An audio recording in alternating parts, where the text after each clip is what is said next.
Sejam muito bem-vindos a mais um episódio do Conecta Três Colinas, que é o nosso podcast. Hoje eu estou aqui com o nosso presidente, nosso diretor-presidente do Sicoob, Marcos Valério. E Marcos, a gente falou no nosso primeiro episódio sobre as grandes diferenças da cooperativa e uma instituição financeira tradicional. E agora chegou a hora da gente destrinchar isso. Uma das coisas que mais me chamou a atenção é o esquema de sobras dentro de uma cooperativa. E esse é justamente o tema do nosso segundo episódio, inclusive, hoje. E eu quero começar com você, Marcos, falando o que é, de modo abrangente, de modo didático, esse esquema de sobras. Porque a gente não costuma ter uma impressão muito positiva, da palavra sobras. Mas no caso da Sicoob, é bem positivo. O que é essas sobras? É isso aí, bom dia. Obrigado de novo por estar aqui, né, Heloísa? Prazer de novo estar sentado aqui para a gente poder evoluir nessa nossa trajetória de levar para todo mundo um conhecimento mais detalhado de que é uma cooperativa de crédito, como que uma cooperativa de crédito funciona, quais são os seus objetivos. E o tema hoje é específico mesmo, é sobras. Mas sobras em cooperativa de crédito é tudo de bom. Nós vamos sair daqui, você vai sair daqui agora com... Você não vai ter tanto receio dessa palavra mais. E aí começa assim, Luiz, o que seria sobras em uma cooperativa de crédito? No sistema financeiro tradicional, e por diferenciação até de questões contábeis, o sistema financeiro tradicional ele tem no final do seu exercício que seria o resultado operacional de todas as suas atividades, todos os seus negócios, e ele chama isso de lucro, tá? E no sistema cooperativista, não é lucro, é sobra. E agora eu vou começar a discorrer sobre essa diferença, o que é uma coisa e o que é outra. Por que a gente chama de sobras, né? Porque, na verdade, a cooperativa tem como essência já fornecer para o seu cooperado o melhor produto, com a melhor qualidade, com o melhor atendimento e com as menores taxas possíveis. De forma que a essência da cooperativa, ela já tem que, no seu primeiro momento de relação com o cooperado, de já trazer benefícios diretos. E aí que se vem... Só que ela precisa trabalhar com uma margem de spread em cima do negócio para que ela tenha uma segurança operacional de poder dar continuidade no seu trabalho, para algumas possíveis situações que possam sair do domínio normal e que venham a causar alguma perda não esperada, e ela precisa, então, aumentar um pouco só essa margem de ganho em relação a esse primeiro momento, para que ela tenha segurança operacional de poder dar continuidade no seu negócio. Só que essa pequena margem que a cooperativa joga sobre os seus negócios, por si só, ela já é bem menor do que são praticados pelo mercado. Pelo menos a gente tenta a todo momento ser assim. Tem momentos que realmente a gente não consegue, talvez, em relação a uma instituição ou outra, e a gente acaba tendo aí uma proposta melhor de um lado ou de outro, mas a gente sempre busca atender o cooperado no que a gente tem de melhor para ele, naquilo que ele necessita, na relação negócio dele, que ele tenha o menor dispêndio naquele momento. Mas como eu também preciso dar uma segurança operacional para a instituição, para que ela suporte os seus custos fixos, os seus custos variáveis que podem mudar em função de uma ou outra questão, ela coloca ali em cima dessa relação algum valor de ganho a mais para que ela tenha essa segurança de continuar operando. E aí, por isso que se chama sobra, porque se fosse colocar um plus muito alto nessa relação, não justificaria a questão de ser cooperativa, porque não é a nossa essência. A nossa essência é atender o cooperado primeiro naquilo que ele precisa, no que ele necessita, com os melhores produtos possíveis, menores taxas possíveis, e aí sim, ele, nessa nossa primeira relação, seria o objetivo maior. Só que como eu preciso da segurança operacional, eu coloco um algo a mais, e no final do exercício, esse algo a mais se chama sobra na hora que eu fecho o balanço da cooperativa. Mas a grande beleza da situação é que até mesmo essas sobras voltam para o cooperado.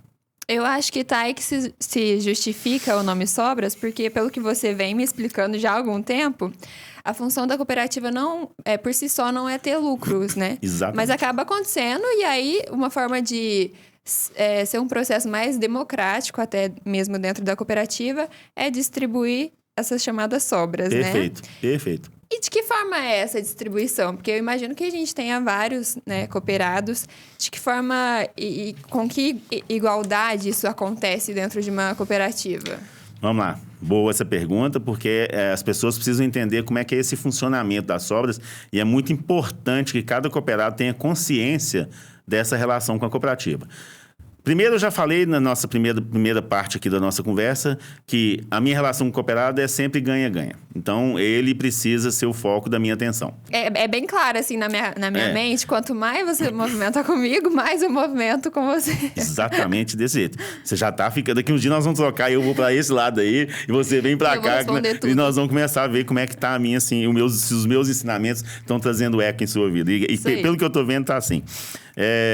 As sobras, elas chegam... O cooperado hoje na cooperativa, saindo então da questão comercial que eu já falei na nossa primeira parte, onde a gente faz de tudo para atender o cooperado naquilo que ele precisa, necessita da melhor forma. Passada essa etapa, a cooperativa também, mais uma vez, trazendo equilíbrio para a região, para as áreas onde ela atua, nas comunidades onde ela atua, até mesmo essa sobra faz parte do conceito da equidade, da igualdade. Por quê, Luiz? Pensa para você ver comigo. Na cooperativa, o seu capital investido, a cooperativa já faz um provisionamento de te pagar juros ao capital. Esses juros ao capital, ele também é uma parte das sobras, só uma forma diferente de enxergar. Então, o que você investiu como cooperada comigo e investiu comprando cotas da cooperativa, a cooperativa, em sendo uma cooperativa que está trabalhando, fazendo o seu papel dentro da instituição financeira de forma correta, ela tende a dar resultado. Porque ela está fazendo o trabalho que ela foi criada para fazer, com a maior segurança possível, com as diretrizes de governança e tudo mais. E aí você começa, então, a trabalhar o segundo momento do cooperado. Qual que é o segundo momento do cooperado? A parte cliente, então, nós já superamos. Ele ficou satisfeito, eu consegui atender ele o máximo possível dentro do que eu poderia, o que eu me propus a fazer. E agora a Heloísa é dona. E o dono quer o quê, Heloísa? O dono também quer que o capital dele... o dono quer uma parte do que aquilo que está sendo produzido volte para ele. Então, o sistema cooperativista de crédito hoje, ele tem nas suas premissas normativas rentabilizar o cooperado através do seu investimento no capital com juros ao capital, que é a Selic, a média da Selic do ano. Então, se você investir R$100 mil no capital, você, Heloísa, investiu na cooperativa R$100 mil no seu capital social, a cooperativa vai rentabilizar esse capital pela média da Selic. Vamos supor que a média da Selic do ano de 2023 foi 10%, média. O seu capital social, então, vai render R$10 mil. Uhum. E esse crédito a gente já faz dia 31/12 do exercício corrente. Então, dia 31/12 de 2023, a cooperativa já acreditou os juros ao capital na conta capital dos cooperados com base na média da Selic de 2023. Esse dinheiro saiu da onde? Do resultado operacional da cooperativa, que também poderia ser olhado como sobras. Se eu não tivesse creditado isso lá no dia 31, ele estaria na conta sobras também. Só que esse eu já te antecipei e já coloquei lá na sua conta capital como um benefício. Ou seja, você tem uma aplicação de capital social que rende 100% do CDI. Tá claro isso para você? Você conseguiu perceber que a média da Selic é o CDI. Então, nós estamos rentabilizando o seu investimento a 100% do CDI médio. Pronto. Agora nós vamos para as sobras. As sobras é tirar dessa parte que eu já acreditei no dia 31/8. Ainda assim, quando eu fecho o balanço, a cooperativa apresentou um resultado operacional satisfatório e nós levamos esse resultado para a Assembleia. Aí a Assembleia Geral Ordinária, e nesta Assembleia Geral Ordinária, que os cooperados participam ativamente, aliás, essa deve ser a grande missão do cooperado, participar das decisões da cooperativa sempre. E nessa régua de decisões que uma Assembleia Geral Ordinária tem, que são obrigatórias, que a primeira é prestação de contas, a segunda é rateio das sobras.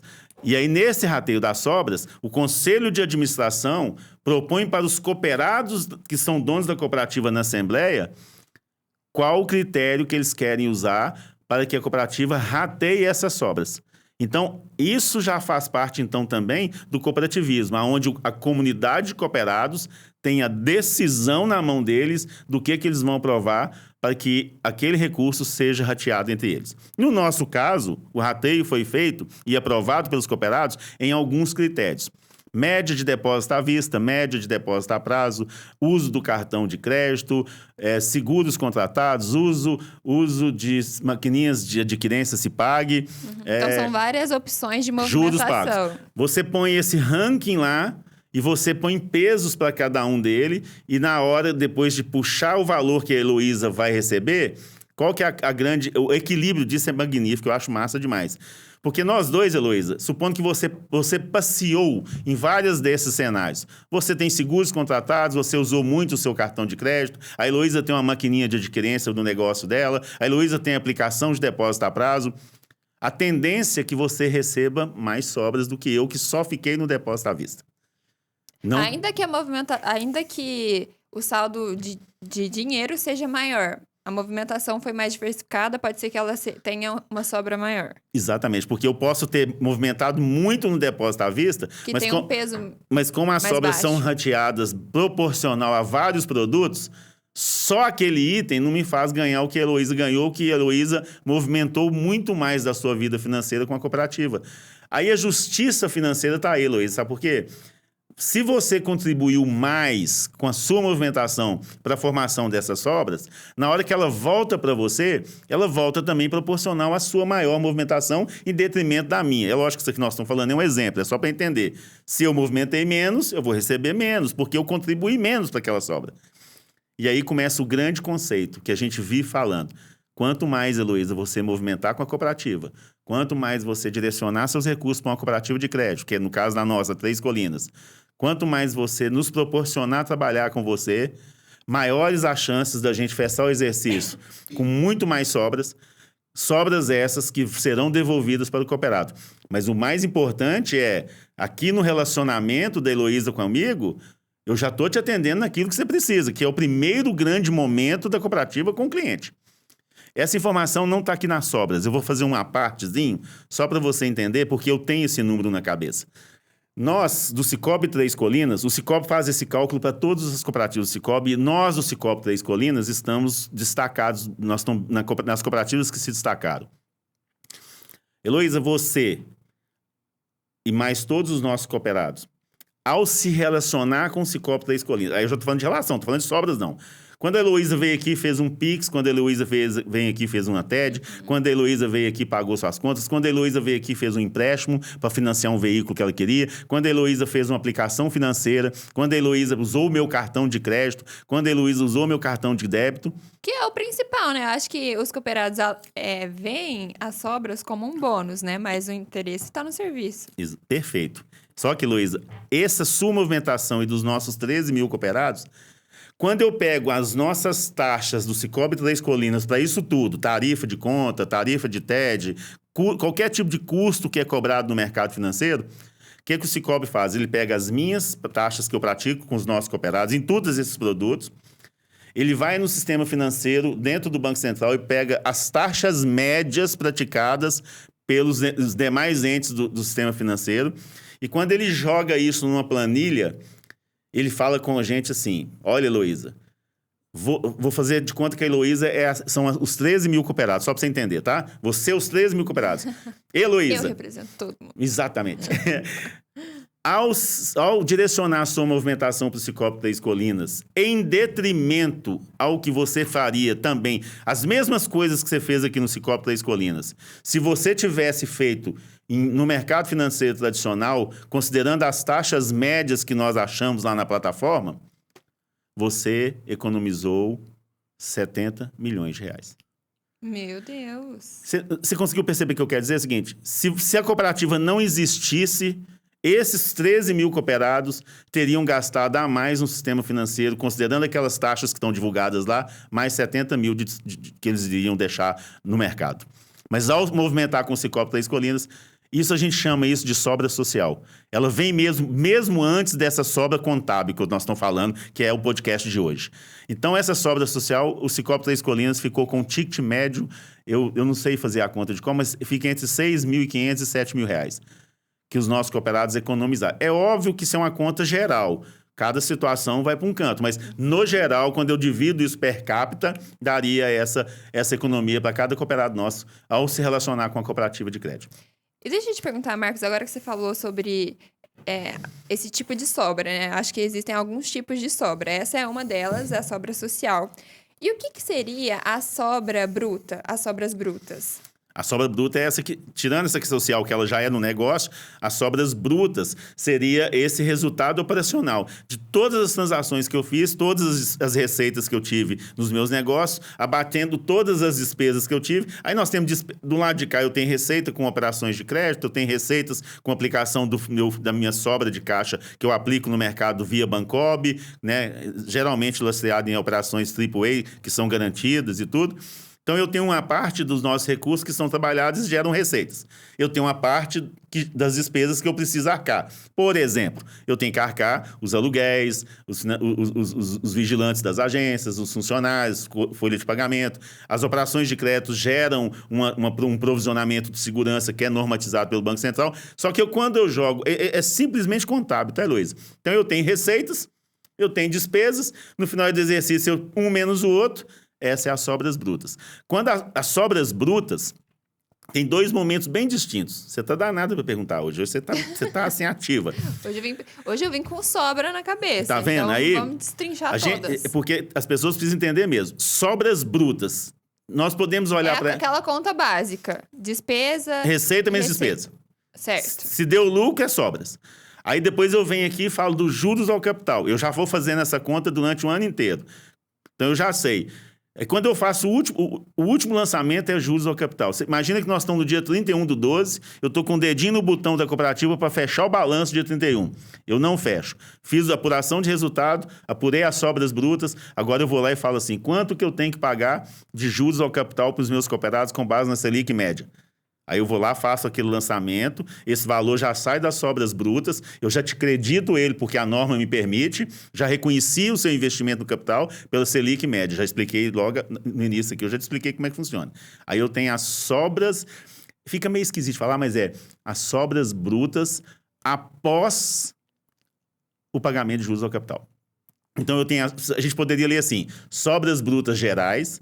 Aí depois você vem juros ao capital e vem sobras brutas após o pagamento dos juros. Aí agora aqui, essas são as sobras brutas que eu vou trabalhar na Assembleia, que acontece até 30 de abril de todo ano. Então eu fecho o exercício dia 31/12, esse ano nós vamos fechar dia 31/12 de 2024, até 30 de abril de 2025, eu tenho que fazer a GO para direcionar essas sobras brutas após o pagamento de juros ao capital. É essa que eu levo para a Assembleia. Ficou claro? Deu para entender? Ficou muito claro. E agora surgiu uma outra dúvida aqui. Na hora de devolver essas sobras, necessariamente é uma aplicação na conta corrente do associado ou existem opções de devolução dessas sobras? Existem várias opções. Hoje, a praticada pelo Sicoob Três Colinas é pegar o resultado aprovado pela Assembleia de Cooperados e no rateio, supondo que a Heloísa, então, vamos supor de novo, que hoje eu vou usar você como exemplo, porque esse tema, eu preciso de um exemplo. Então, fica mais fácil quando eu pego uma pessoa, nada melhor do que nós dois que já estamos aqui. Então, Heloísa, eu te paguei juros ao capital, você tinha 10 mil de capital investido, a Selic média, supondo, ficou em 10% ao ano, eu já te acreditei R$1.000 lá, referente aos juros ao capital, e agora eu vou pegar as sobras que foi para a Assembleia e vou fazer o rateio com base na sua movimentação. Esse rateio com base na sua movimentação, quem decide o que vai fazer também é a Assembleia. E as nossas Assembleias têm decidido que as sobras que a Heloísa tem para receber referente à movimentação financeira dela, com base naqueles critérios, depósito à vista, depósito a prazo e empréstimo, sejam creditadas também no capital da Heloísa. E aí eu vou direcionar para o seu capital. Então você vai receber 1.000 no dia 31/12, mais alguma coisa em relação à sua movimentação.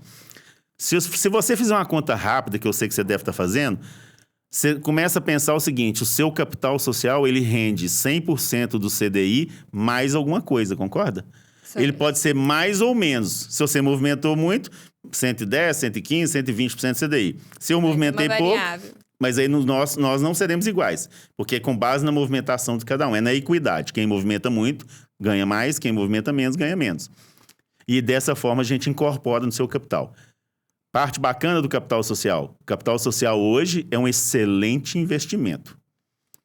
Ele não é um produto de capitalização, de investimento, mas ele é um investimento de longo prazo. Você imagina, Luiz, se você vai movimentar a sua vida financeira e você começa a ter... Todo ano a cooperativa vai crescendo, vai melhorando. Cada vez ela vai conseguindo se aprimorar mais. Cada vez ela vai ficando mais consolidada.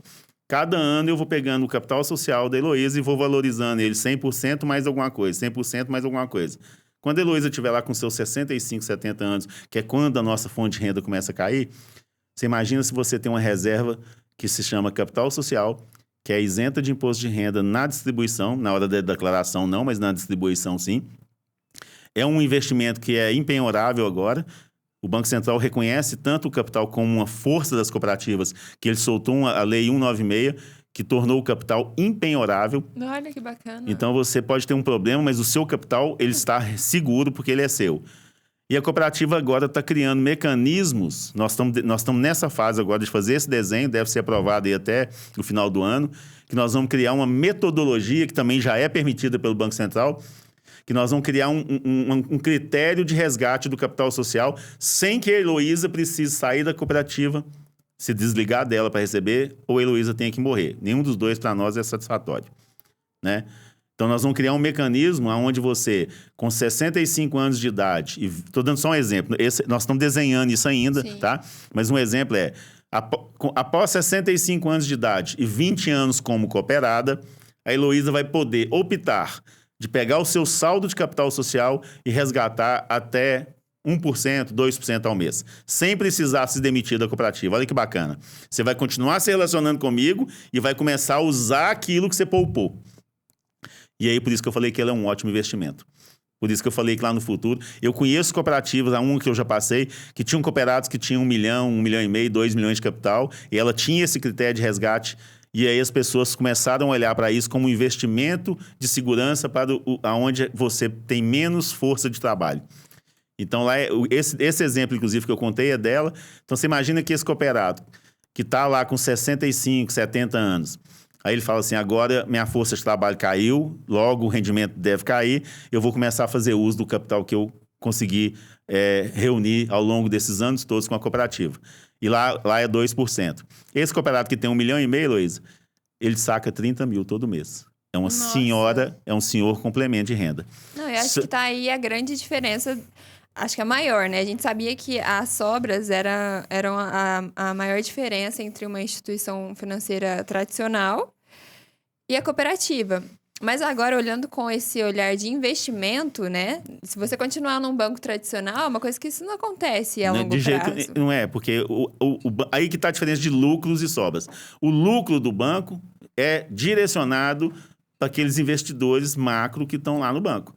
E aí geralmente, isso é uma verdade, eu não estou inventando, não quero desfazer de instituições financeiras, isso é a realidade deles. Eu estou falando da nossa realidade em detrimento da deles, cada um dentro do seu cenário, né? Lá existe uma concentração de riqueza, enquanto aqui a gente tenta ao máximo equilibrar essa relação. E aí o equilíbrio é tão grande que eu vou te pagar mais se você movimentar mais e eu, Marcos Valério, vou receber menos porque eu movimentei menos. Você quer equilíbrio maior que esse? Aí você tem realmente os dois pesos. Quem contribui muito, ganha muito. Quem contribui menos, não ganha. Essa que é a questão. Justo. E o cooperado precisa participar. O cooperado precisa ir para a assembleia. Ele precisa participar do dia a dia, das decisões. E é assim que a gente cresce, é assim que as pessoas começam a entender. E quanto mais você entende desse mecanismo, mais apaixonado você fica. É por isso que eu sou assim, empolgadíssimo para falar. Eu tenho 35 anos nesse. Eu acho que isso vai ser com certeza... um grande equilíbrio de mercado. Já é. Porque a gente hoje, enquanto cooperativa de crédito, as cooperativas de crédito do Brasil, com os vários sistemas que existem, a gente já está puxando para baixo as taxas de mercado no que diz respeito a empréstimo, melhorando a relação de atendimento ao cooperado no que diz respeito a aplicações, tarifas cobradas em conta, porque a cooperativa ela não tem esse viés de ganhar muito. Ela precisa ter só o equilíbrio financeiro. Não existe... cooperativismo forte sem resultado financeiro. Só que esse resultado das sobras, até aqui ele é medido. Eu não preciso sair cobrando do meu cooperado taxa de 10% ao mês, sendo que depois eu vou devolver para ele. É uma coisa que fica esquisita. Mas eu preciso cobrar uma taxa tal que me dê segurança operacional para me honrar as minhas despesas. E lá no final eu faço uma prestação de contas. Olha, eu avaliei assim, fiz assim, projetei isso, mas sobrou esse tanto, agora eu vou te devolver. E todo ano a gente faz isso. Todo dia 1º de janeiro começa-se um novo exercício. E Marcos, eu acho que indiretamente as cooperativas vão formando pessoas mais perspicazes em relação ao financeiro, porque indiretamente ela se torna um investidor, indiretamente com as participações, né, nas assembleias, ela começa a entrar mais nesse universo e ter mais consciência financeira também. Eu acho que isso também parte de um trabalho educacional indireto, que a pessoa nem percebe, ela já está inserida ali, já está começando a discutir, sem imaginar ela tá investindo no seu futuro, na sua aposentadoria. Isso é muito bacana, né? Muito. Acho que isso deixa o processo ainda mais humanizado. E é uma falta hoje essa educação financeira nas pessoas. Aliás, agora você abriu para mim um leque, nós vamos ficar aqui 6 horas hoje. Agora eu vou falar. O podcast hoje é de 6 horas, como é que vai ser? Será que o pessoal vai aguentar assistir? Mas vamos lá, uma coisa que eu não falei quando você me perguntou das sobras brutas, é importante. Tem as sobras brutas totais, tiramos os juros ao capital, sobras brutas após o rateio dos juros ao capital. Essas sobras brutas após o rateio dos juros ao capital, dessas sobras, por força normativa, né, tá no nosso estatuto, tá público, todas as cooperativas têm, é uma determinação do legislador, que é o Banco Central, e a própria Assembleia que decidiu lá atrás quais seriam os parâmetros. Então, no Sicoob Três Colinas, por exemplo, 60% dessas sobras brutas vão para um fundo chamado Fundo de Reserva Legal. Para quê? Para que você tenha consistência no seu patrimônio líquido. O patrimônio líquido de uma cooperativa, quanto mais forte, mais ela pode operar. Então, o Banco Central, dentro dos normativos financeiros, esse também é para instituições financeiras tradicionais, tá? Quanto maior o patrimônio líquido do Itaú, do Santander, do Bradesco, é a mesma coisa a regra, mas eles vão poder operar. Por isso que existe sempre no sistema financeiro, uma parte desse resultado é jogado para esses fundos de reserva para criar esse colchão de fortaleza de patrimônio. Esse dinheiro é uma palavra até estranha, mas ele é imexível, né? Porque ele fica ali dando consistência para o patrimônio. O patrimônio líquido é formado por capital social dos cooperados, que é o que a gente está falando aqui, do seu aporte, reservas legais e sobras. Então, uma parte dessas sobras vai direcionada para esse fundo.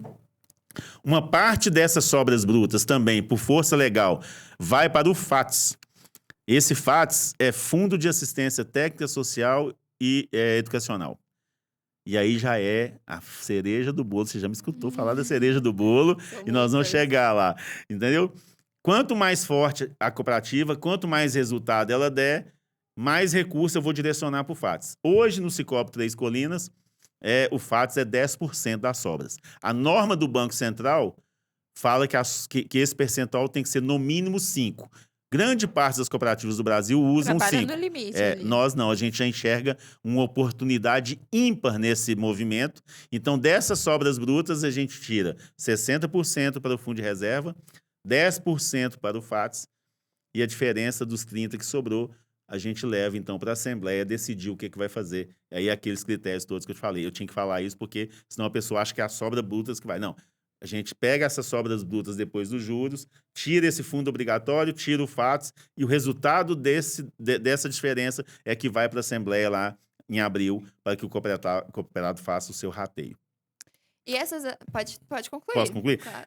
E aí, esse reserva legal fica dentro do patrimônio, mas o FATS fica numa conta do passivo. E aí, aquela história maravilhosa que eu adoro falar, que você sabe que eu repito, eu sou prolixo mesmo, né? A gente está fazendo um monte de trabalho de assistência para as comunidades onde a gente atende. E esse FATS é feito para isso. E a gente está levando educação financeira já, a gente está levando educação empreendedora, a gente está levando educação cooperativista. Se você quiser saber disso, é só se acompanhar os nossos sites, os nossos movimentos, né, o que está sendo publicado. Inclusive, no nosso último podcast, a gente falou sobre várias instituições também de ajuda social. Não só educacional, né? A social também. Na nossa conversa informal aqui, você já falou comigo que, nossa, vocês estão movimentando, hein? Você tá vendo? E eu gosto de falar e gosto de provar, igual São Tomé. Não adianta você falar para as pessoas e você não provar o que você está fazendo.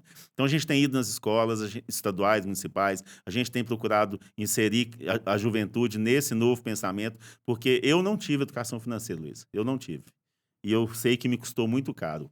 né? E eu acho que se a gente der oportunidade para essa juventude que está vindo agora, para que eles tenham escolhas mais assertivas, que eles tenham melhores condições de vida, que eles saibam poupar antes de gastar, é porque eu aprendi na marra, bem na marra mesmo.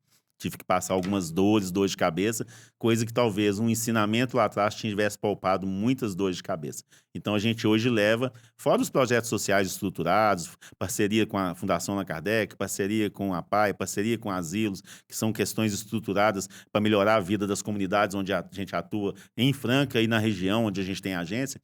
E aí eu sei que você está olhando lá, que você está lá bisbilhotando a nossa vida positivamente, graças a Deus, e eu acho que você deve estar sentindo orgulho de estar participando com a gente dos podcasts, porque você me vê falando, me vê nessa loucura toda, e aí você fala, eu vi lá, tá, o que o Marcos falou lá, ele está fazendo mesmo, olha as fotos, olha o movimento. Não, eu penso mesmo, porque eu sinto pelo que... Até pelo seu olho que brilha, né, quando você fala desse assunto. Mas é uma instituição que poderia simplesmente fazer a parte dela, que é oferecer os serviços financeiros.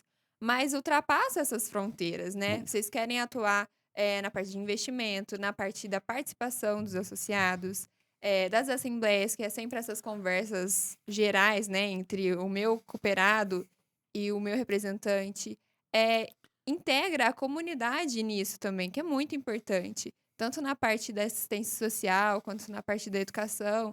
Então, eu acho que isso é um diferencial que, assim, se a gente for colocar na ponta do lápis, vocês não deveriam ter essa obrigação social nenhuma. Mas é um plus, né? Então, eu acho que isso, e se tratando de dinheiro, é cada vez mais importante. Porque hoje em dia a gente tem cada vez mais acesso às informações, mas elas não são tão difundidas assim na prática, né? Então, eu acho que é muito interessante. E aí eu já vou puxar para um outro assunto, mas que a gente já estava falando, sobre essa participação dos cooperados, né? Eles conhecem o que está sendo feito ali dentro da instituição, não fica centralizado num grupo de 5, 6 pessoas. Eu queria saber como que funciona essa parte das assembleias. Todo mundo pode participar. Se não todo mundo, eu voto quem vai participar, eu escolho quem vai me representar. Como que funciona essa parte de participação mesmo dentro do Cicobi? Tranquilo, vamos lá. Essa aí é uma questão... Eu falo que o podcast ele tem esse intuito, né? De levar esclarecimento para as pessoas entenderem e o que você entende, você se relaciona melhor. É assim que o ser humano funciona. Exato. A assembleia é de cooperados. Aí já olha que coisa interessante, Luiz. Pensa comigo. Agora mesmo eu estava te explicando o seguinte, se você movimentou muito, você vai ganhar muito. Se você movimentou pouco, você vai ganhar menos. Então, essa é uma relação real das sobras com o cooperado. Só que quando chega na Assembleia, não. Agora, a Heloísa pode ter 100 mil cotas, eu posso ter 100 cotas. O seu interesse é o mesmo que o meu. E o voto é o mesmo. Você tem um voto e eu tenho um voto. As nossas aí já é o cooperativismo mostrando a sua essência maior. Quando você fala da questão de investimento social, só para te dar mais um esclarecimento, porque as pessoas também confundem, nós temos 7 princípios, né, que nos dizem e ditam a nossa vida. 2 deles que eu vou destacar, que seria investimento em educação financeira, empreendedora, educar as pessoas e envolvimento com as comunidades. Tem outros 5, mas eu estou destacando esses 2, que o que a gente faz é porque a gente tem isso no nosso DNA. Né? Os 7 princípios corporativistas, se eu for olhar, deve tá com quase 200 anos, são os mesmos. E é a nossa essência. Não é uma coisa que é só no papel ali, não, né? É isso, essa que é a diferença. Pode ser que em algum momento, lá atrás, 10, 15 anos, o corporativismo teve que recuar um pouquinho nessa questão social, fazer menos que deveria, porque ele teve que se organizar financeiramente primeiro. Porque o mercado financeiro teve muitas variáveis, muita mudança, e o cooperativismo foi se adaptando nesse cenário. Mas se adaptou muito bem, né? Tanto é que eu vou repetir aqui, o Cicobi hoje é a maior rede de atendimento do Brasil. O Cicobi tem mais agências do que o Banco do Brasil. Eu não estou falando, não estou desdenhando em outro, eu estou falando assim, nós fomos lá e fizemos. A gente está indo onde ninguém quer estar. Nós temos mais de 400 cidades no Brasil que só tem Cicobi. Não tem nenhuma casa lotérica. Só tem a gente para levar dignidade para as pessoas. Está nos nossos princípios. Isso é social. Você tem uma pessoa que tinha que pegar um ônibus no estado de terra para andar 90 quilômetros, para poder sacar um dinheiro, fazer uma transação, fazer um empréstimo. Agora não, tem Cicobi lá. A gente honra os nossos compromissos. A gente está nas comunidades não só pela sobra, eu falar lucro por lucro, mas não ia misturar. Não é isso. A gente vai porque a gente enxerga que as pessoas são mais importantes. E aí vão voltar para a Assembleia, porque senão eu fujo do tema e nós vamos ficar realmente 6 horas. Todos os cooperados que estejam ativos na cooperativa, estejam em dia com a cooperativa, né? Em dia significa que não estão causando nenhum tipo de prejuízo, não estão inadimplentes, não estão causando nenhuma perda para a cooperativa, porque tem também, infelizmente, as pessoas pegam empréstimo, passam por dificuldades, a pandemia fez um monte de gente passar aperto, né? Eu tive colegas meus que eram empresários, que faliram integralmente e nem por isso são pessoas de má fé. Faliram porque não tiveram uma Pela opção. circunstância. Né? Foi uma coisa que ninguém previu. Então, agora estão se reestruturando. Mas o cooperado estando ativo, com a cooperativa em dia com ela, ele pode ir para a Assembleia, ele vai lá participar e dar o seu voto, que aí é igual. A gente, para facilitar isso, aí já é uma evolução normativa, e o Banco Central entende que as cooperativas estão crescendo, nós somos 13 mil cooperados em várias cidades mais francas. Não dá para fazer uma Assembleia mais em qualquer lugar. Você não tem um ginásio para poder dar 13 mil pessoas. Já pensou se todo mundo resolver aí? Como é que você vai fazer?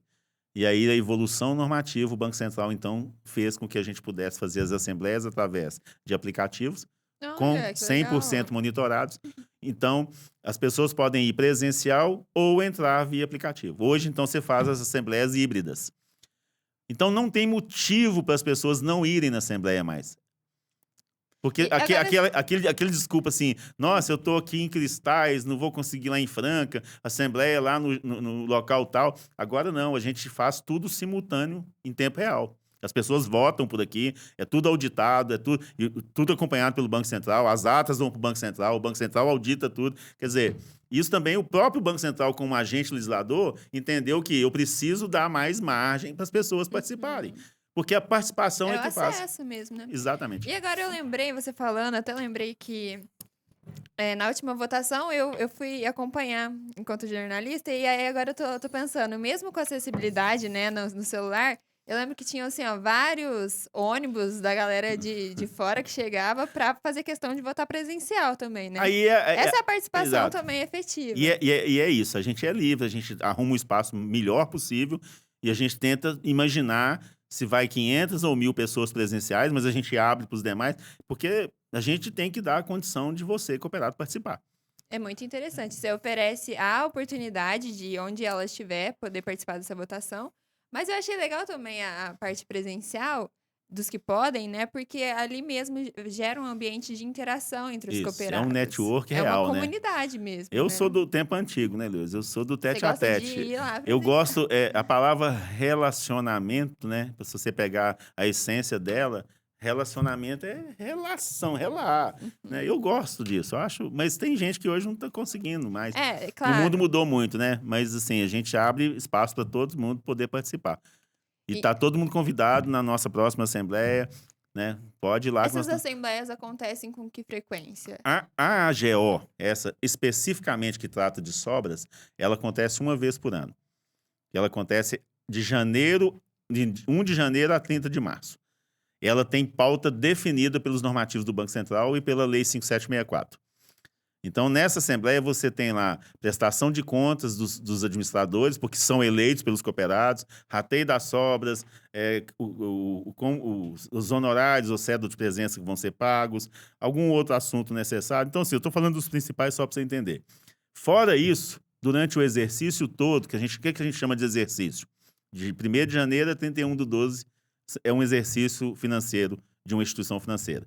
Nesse exercício, supondo que a gente tenha que fazer algum ajuste estatutário, porque saiu uma norma nova do Banco Central, saiu uma questão que a gente precisa inserir no nosso estatuto, que tem que ser aprovado pelos cooperados, e aí a gente faz a AGE, Assembleia Geral Extraordinária.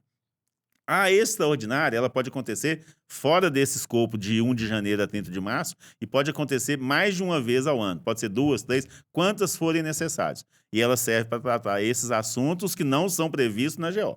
A AGO é específica para aquilo que eu já te falei.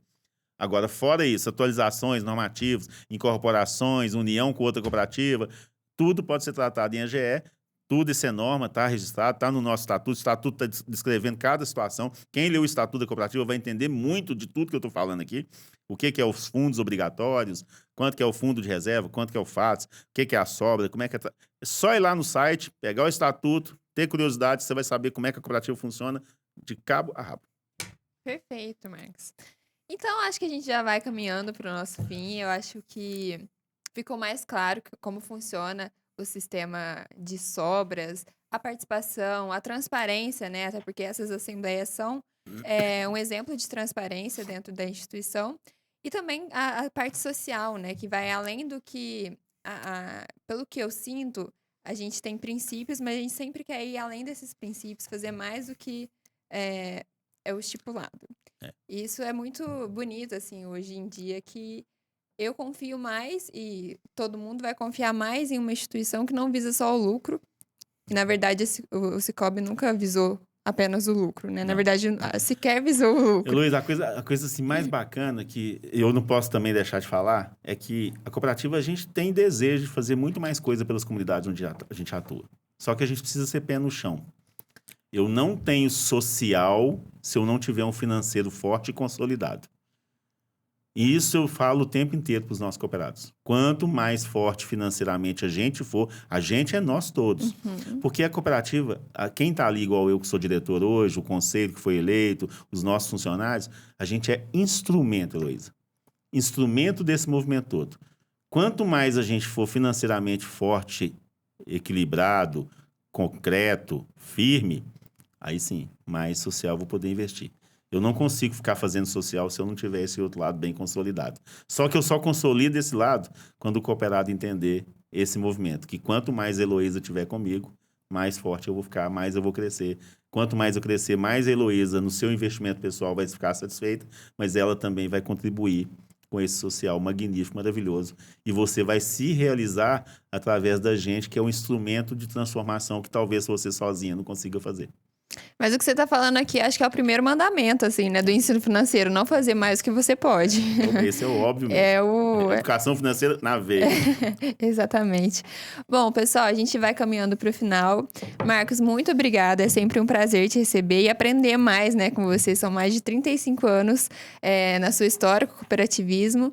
E pra gente, acho que é relativamente novo, né? Apesar de não ser tão nova essa história, essa introdução do cooperativismo no Brasil. Mas muita gente ainda tem um estranhamento por não ser, como a gente chama, tradicional. Mas não significa que o tradicional é a melhor saída, né? A gente tá vendo isso agora. Marcos, muito obrigada, eu que agradeço, viu?